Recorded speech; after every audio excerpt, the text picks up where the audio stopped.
안녕하십니까, 이진우입니다.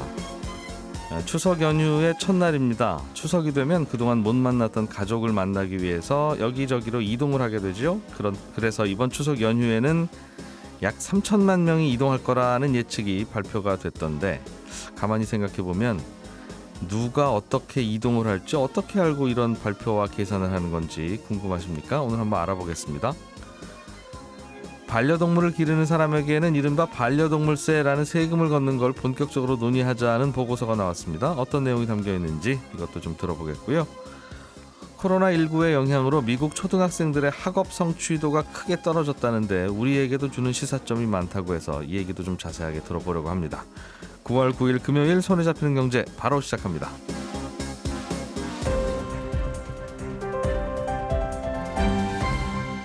이진우의 손에 잡히는 경제. 예, 추석 연휴지만 쉬지 않고 상암동으로 출근을 하신, 그래서 입이 살짝 나온 것도 같은 세 분은 지금 제 앞에 나와 계십니다. 김현우 소장님, 박세훈 작가님, 그리고 금요일의 목소리 안승찬 기자님 세 분 어서 오십시오. 안녕하세요. 예, 아침에 나올 때 보니까 차가 하나도 안 막히더군요. 네, 평소에는 차가 안 막히면 기분이 좋은데 오늘은 차가 하나도 안 막히니까 기분이 더 우울한. 세 분은 추석에 어디 안 가십니까? 방송하고 있습니다. 아, 여기 있습니다. 그렇죠. 예. 네.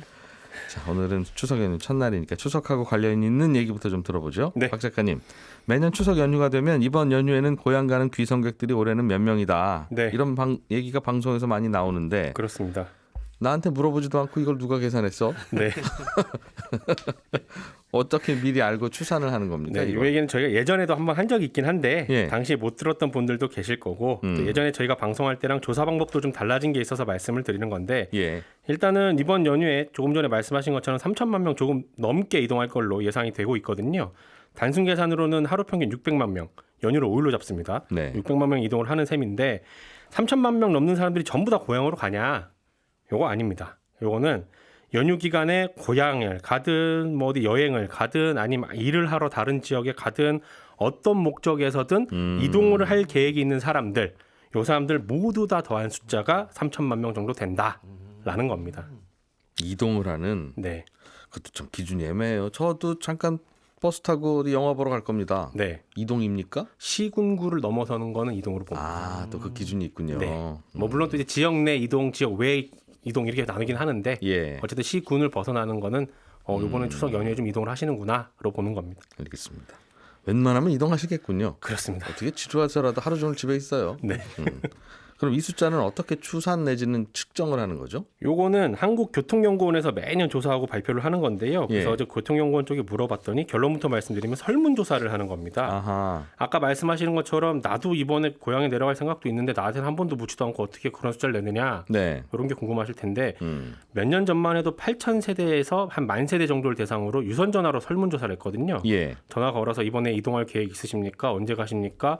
어디로 가세요? 뭐 타고 이동하세요? 이런 걸 물었는데 네. 지금은 방식이 좀 바뀌었습니다.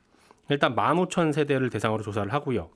유선 전화는 없는 집들도 이제 많으니까 예. 휴대폰으로 조사를 합니다. 네. 근데 15,000세대에 일일이 전화를 다 하는 건 아니고요. 교통연구원에서 업체들한테 외주를 주고 설문조사에 참여할 조사인단을 모집을 하는 겁니다. 예. 그렇게 모인 조사인단한테 교통연구원이 만든 링크를 하나 보내거든요. 아, 저는 설문조사에 응하겠습니다 하는 분에게. 네. 그 링크를 열면 이런 거 저런 거 묻는 항목들이 쭉 적혀 있는데 네. 거기에 답을 해서 다시 보내면 그걸 보고 교통연구원에서 이번에는 이 정도가 이동을 하겠구나라고 추정을 하는 겁니다. 아하. 조사에 참여해주신 분들에게는 5,000원 상당의 상품 쿠폰을 준다고 하는 약간의 TMI도 전해드리고 예. 보통은 추석이나 설 연휴 한 달 전에 조사를 하거든요. 그러니까 이번에 나온 숫자는 지난달 9일부터 13일까지 조사를 한 결과인데 네. 예전에는 이렇게 딱 한 번만 조사를 했는데 코로나19 이후로는 조사를 한 번 더 한다고 합니다. 혹시 코로나 때문에 계획이 차질이 생길 수도 있으니까 추가 조사를 한다고 해요. 그래서 8월 23일부터 25일까지 추가 조사를 한 결과입니다. 뭐 막연하게 궁금할 수는 있을 것 같아요. 네. 얼마나 이동하는지.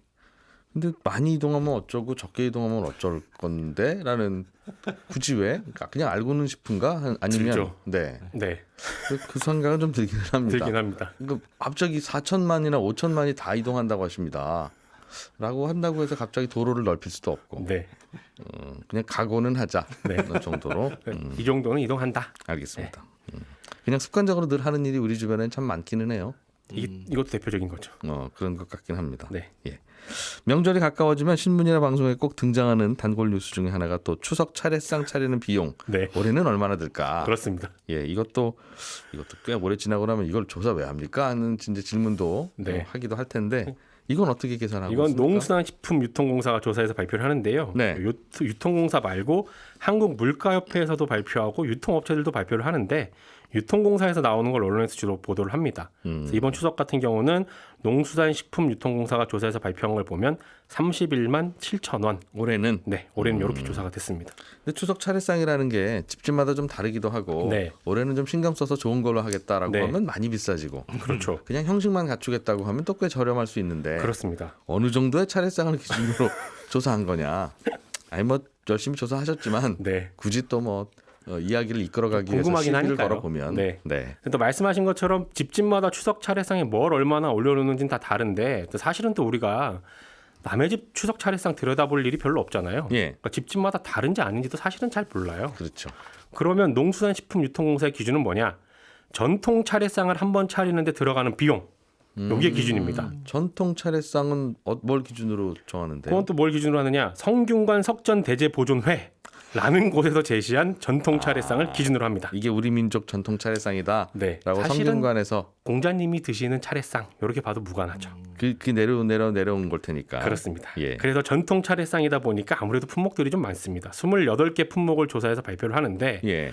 요거는 유통공사 직원들 그리고 유통공사 협력업체 직원들이요. 전국에 있는 17개 전통시장 그리고 27개 대형마트에서 판매하는 28개 품목의 가격을 발품을 팔아서 조사를 한 후에 수첩에 적어서 내는 겁니다. 전국의 17개 전통시장과 대형마트 27개 28개. 일일이 다 다녀가면서 그렇습니다. 예. 그래서 가격의 평균을 내면 언론에서 얘기하는 그 가격이 나오는 겁니다. 31만 7천 원. 와. 어제 이 내용을 취재하면서 유통공사에서 발표한 보도자료를 보니까요.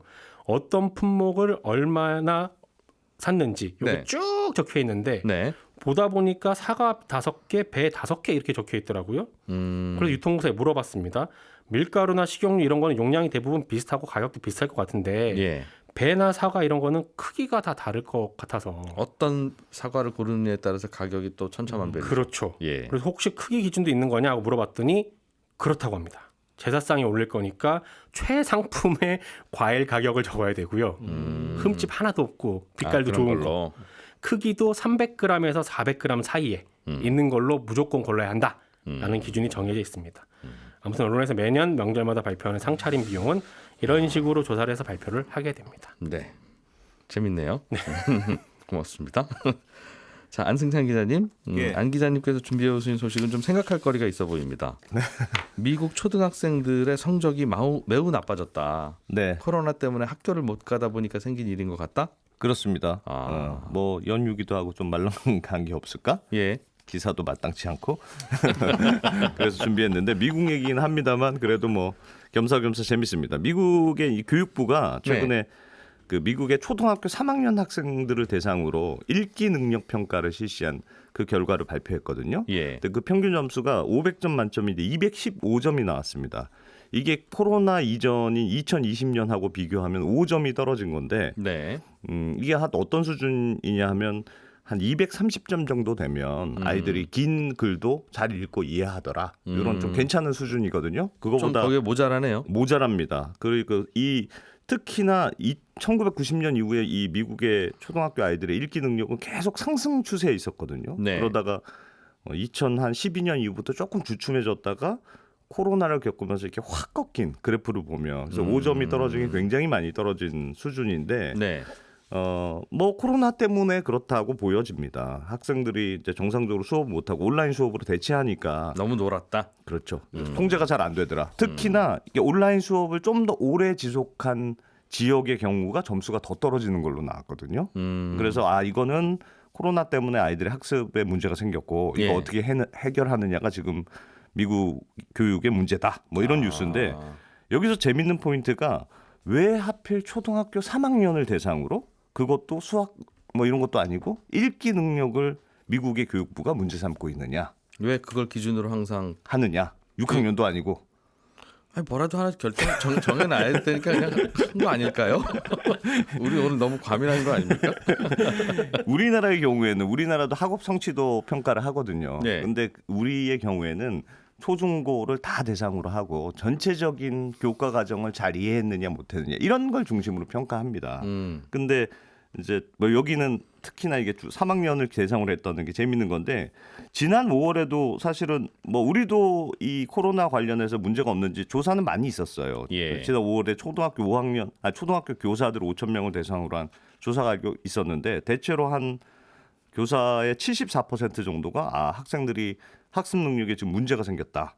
뭐 이런 대답이 있었고 예. 특히나 요거 말고도 뭐 아이들이 수업 시간에 유튜브를 너무 보더라. 그래서 스마트폰을 압수를 하니까 아니 대체 왜 보면 안 됩니까? 이런 반응을 보여서 학생들 지도하기가 매우 힘들다. 뭐 이런 내용들도 있었고 뭐 중고등학생들 또 학업 능력이 떨어졌다는 결과가 대체적으로 많은데 최근에 코로나 시기를 그렇습니다. 거치면서 말씀드렸다시피 초등학교 3학년 이런 기준은 딱 없거든요. 우리나라는 골고루 조사하는데 그렇습니다. 이게 왜 그러냐면 미국의 이제 NEKC 재단이라는 곳이 이제 아동 문제와 관련한 여러 가지 활동을 하는 좀 굉장히 큰 비영리 단체인데 네. 여기서 지난 2010년에 어떤 리포트를 발표했냐면 왜 초등학교 3학년 학생들의 읽기 능력이 중요한 문제인가 이런 보고서를 발표했습니다. 예. 결론부터 말씀드리면 이 보고서의 내용은 어떤 거냐면 3학년 때까지의 읽기 능력이 갖춰지지 않은 학생의 경우에 네. 고등학생이 돼서도 학업 성장이 미달하는 경우가 굉장히 많더라. 숫자를 보니까 초등학교 3학년 때 읽기 능력이 부족한 애들은 예.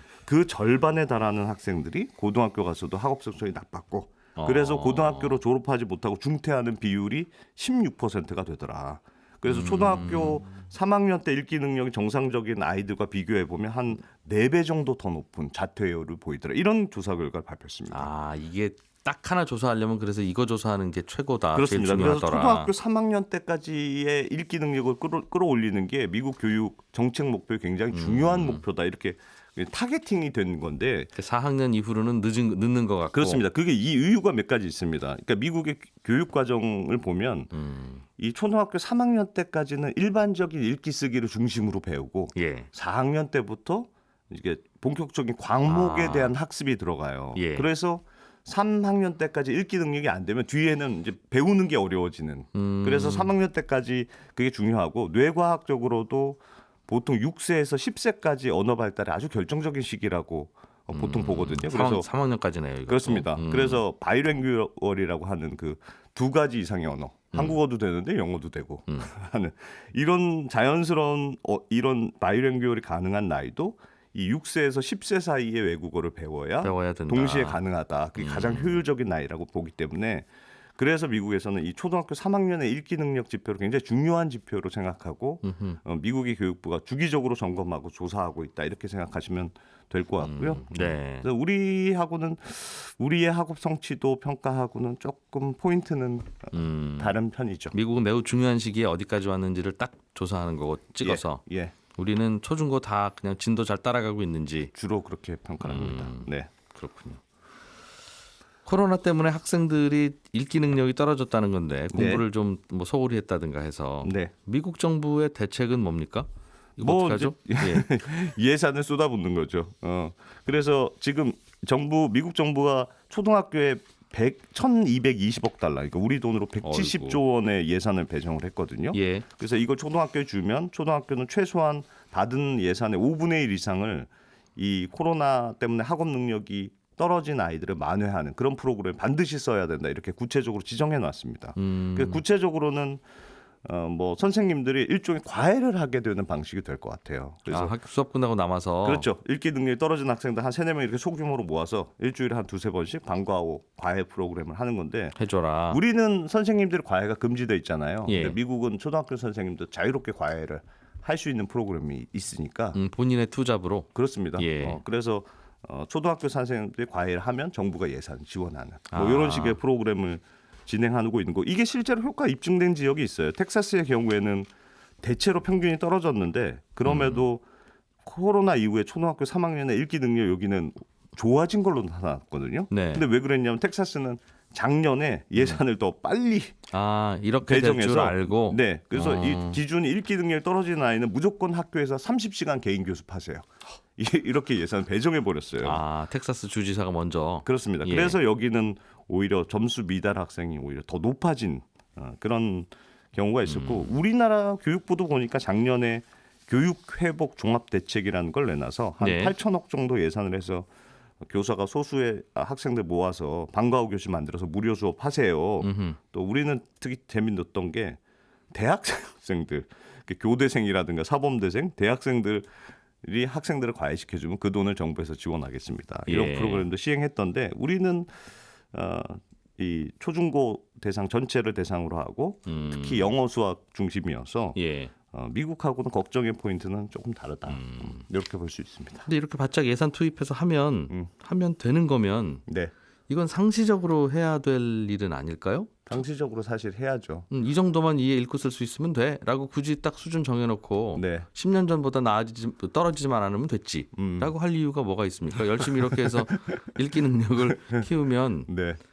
도움이 되죠. 그동안의 예산도 예. 편성이 됐지만 이게 이번에 어떻게 보면 특별 예산을 편성한 거라고 볼 수 있어요. 그래프는 사실은 그동안 계속 좋아지는 곡선이었거든요. 계속 뭔가 예산을 투입하고 인원을 늘리고 해서 좋아지는 추세였는데 예. 코로나 때문에 이게 한번 훅 무너지니까 거기에 대해서 좀 특별히 신경을 쓰고 있다. 쓰자 하는 걸로. 네. 알겠습니다. 이렇게 해서 공부를 추가로 해서 되면 될 때 해야죠. 나이 들어서 하려니까 저도 잘 안 돼서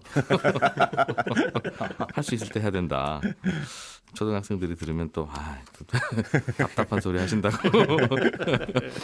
할 이야기이긴 합니다만 네, 고맙습니다. 김현우 소장님. 네. 앞으로 우리나라에서도 반려동물세를 도입하자는 네. 주장이 나왔나 봐요. 네, 맞습니다. 참 뜨거운 또 논란거리가 되겠습니다. 그렇습니다. 이 한국지방세연구원이라는 곳에서 이 반려동물세 도입을 구체적으로 이제 논의할 때가 됐다. 이런 보고서를 내놓은 건데요. 말 그대로 반려동물세라는 건 반려동물 키우는 분들한테 세금 물리자 이겁니다. 요게 이제 어제 바로 나온 건 아니고 2020년에 발표된 동물복지 종합계획 여기에 이제 실려 있어요. 예. 우리나라는 동물보호법에 따라서 5년 단위로 이 동물복지나 동물보호에 관련된 여러 가지 계획들을 세워가지고 추진합니다. 그래서 2020년에 나온 게 2020년부터 2024년까지 여러 가지 이제 계획을 세우고 어떻게 추진하겠다 이런 계획이 나왔었는데 거기 안에 동물보호하고 복지에 관련된 여러 가지 사업에 대한 재원을 마련하는 안으로 반려동물세가 언급이 됐던 거예요. 예. 그리고 이에 대해서는 2024년에 본격적으로 논의하자 해놨는데 지금부터 논의할 필요가 있다는 거죠. 반려동물 늘어나면서 이 동물보호나 동물복지 관련돼서 지자체가 할 일들이 점점 늘어날 텐데 뭐 예. 예를 들어 반려동물을 판매한다거나 아니면 뭐 반려동물을 등록하고 관리하는 일, 또 유기된 반려동물 보호하는 일, 뭐 장례 이런 것들도 많이 늘어나겠죠. 그러면 그에 대한 행정기관이나 시설 이것들도 더 많이 늘어날 거고요. 예. 그럼 이걸 운영할 재원이 어디선가에서 필요할 텐데 이거 어떻게 마련할래?라고 했을 때 그 안으로 반려동물세가 그때 언급이 됐던 건데 이거에 대해서 이제 누구를 대상으로 어떻게 걷어야 될지 이런 방향을 이번 보고서에서 제시를 한 건데 네. 상대적으로 일단은 숫자가 많고 또 다른 동물에 비해서 사회적 문제가 좀 많은 개에 대해서 우선적으로 세금을 부과를 하자. 반려견에 대해서만. 고양이나 닭이나 뭐 악어 이런 것도 기를 수는 있는데 그렇죠. 그거는 제외하고 네. 일단 개부터. 개부터 시작을 하자. 그리고 그걸 어디서 걷느냐? 실제 사무를 처리하는 곳이 지자체이니까 지방세로 부과해서 지역 단위별로 지역 실정에 맞춰서 세율을 조정할 수 있도록 이렇게 부과하는 것이 올바를 것 같다라는 내용입니다. 그렇군요. 다른 나라에서도 비슷한 세금을 매기는 사례들이 꽤 있습니까? 네, 있습니다. 이 반려동물세라는 거는 시초가 영국의 견세라고 보고 있는데요. 당시에는 이제 유기견이나 광견병 문제가 심해서 네. 이런 이 문제가 생기면 그거에 대한 이제 징벌적인 이 세금으로 이 개 주인에게 부과를 했던 겁니다. 그러다가 모든 개한테 다 물리는 건 아니고. 네, 그러다가 꽤 오랫동안 유지되다가 1987년 얼마 안 됐죠. 이때 폐지가 됐고요. 지금 반려동물세를 부과하는 대표적인 나라는 세 나라입니다. 독일하고 오스트리아하고 네덜란드. 네. 독일 같은 경우가 조금 체계적으로 자세하게 잡혀 있는데 19세기 초에는 이게 부유세 성격으로 도입이 됐어요. 그러니까 반려동물을 기르는 사람은 조금 금전적으로 여유가 있다. 라고 보고 뭐 개, 고양이, 앵무새 이런 걸 가리지 않고 그냥 기르면 부과를 했었는데 네. 현재는 독일도 개에 대해서만 부과를 하고 있습니다. 주된 목적은 이제 세부담 주면서 호기심으로 충동적으로 방식으로 이 개를 구매하거나 이런 일을 좀 줄여보고 키우는 거에 대해서는 책임감을 부과하겠다 이런 그런 게 취지로. 네, 그게 취지입니다. 이것도 집처럼 2마리부터는 중고합니까? 네, 맞습니다. 그래요? 신기한 게 독일은 2마리부터 중고합니다. 아, 첫 번째 개보다 두 번째 개가 좀 비싸고 보니까 이제 야. 저기 그 지역마다 달라요. 다른데 우리 돈으로 환산해 보니까 보통 연내 한 10만 원에서 20만 원 정도. 지역마다 또 달라요? 네, 지역마다 다릅니다. 그리고 또 투기 지역, 조정 지역 이렇게 해서 그 여기서 문제는 개를 기르다니. 그렇죠. 어느 정도의 이제 기르는 양을 제한을 하려고 하는 걸 수도 있고요. 그다음에 또 위험한 개에 대해서는 더 많이 부과를 하는 곳들도 있습니다. 지역별로. 그리고 뭐 다른 나라들은 조금 심플하기는 한데 공통적으로는 이제 뭐 도시별, 기초자치단체별로 그러니까 지방세 개념으로 세금을 걷고 있다. 예. 우리나라도 그런데 찾아보니까 반려동물세를 걷었던 이력이 있더라고요. 광복 이후 1946년 10월부터 개 한 마리당 당시 돈 100원 내에서 이 견세를 부과를 하다가 네. 5년 뒤에 폐지를 했는데 이게 왜 폐지가 됐는지는 찾아봐도 이게 내용은 없었습니다.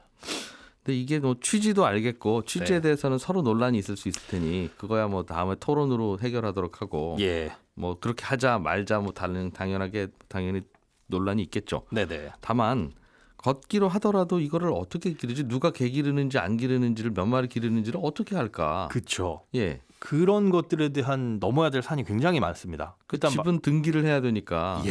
산분 판분 정확히 나라에서 파악이 되는데 네, 개는 이거 어쩔 수 집에서 낳기도 하고 죽기도 하고 그렇죠. 어떻게 시골에서 세금을 또 매기죠? 키우는 개는 얼마나 태어났는지 알 수도 없고 그런데 예. 사실은 지금 그 반려견을 키우고 있는지 몇 마리 키우고 있는지 어떤 견종을 키우고 있는지는 반려동물 등록제가 시행되고 있어서 예. 사실은 등록을 하는 게 의무입니다.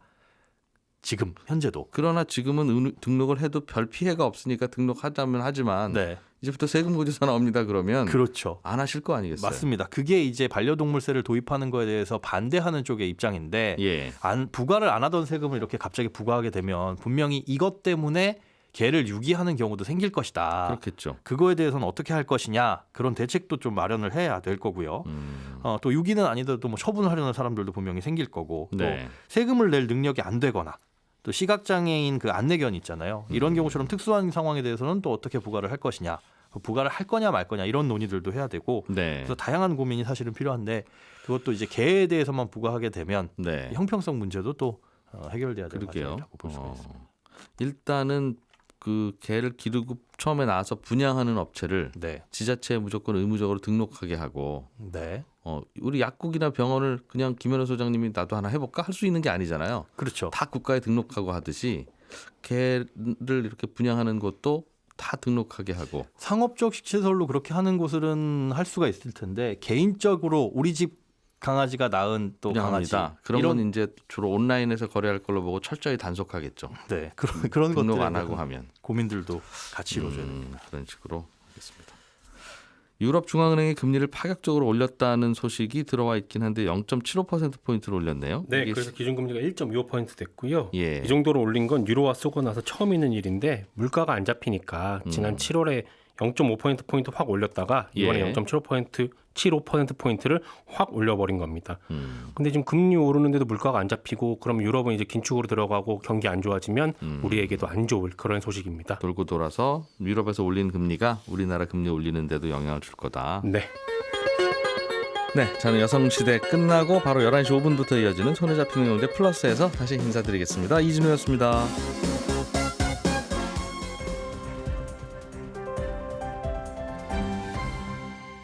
경제를 생각하는 사람들의 즐거운 습관. 이진우의 손에 잡히는 경제.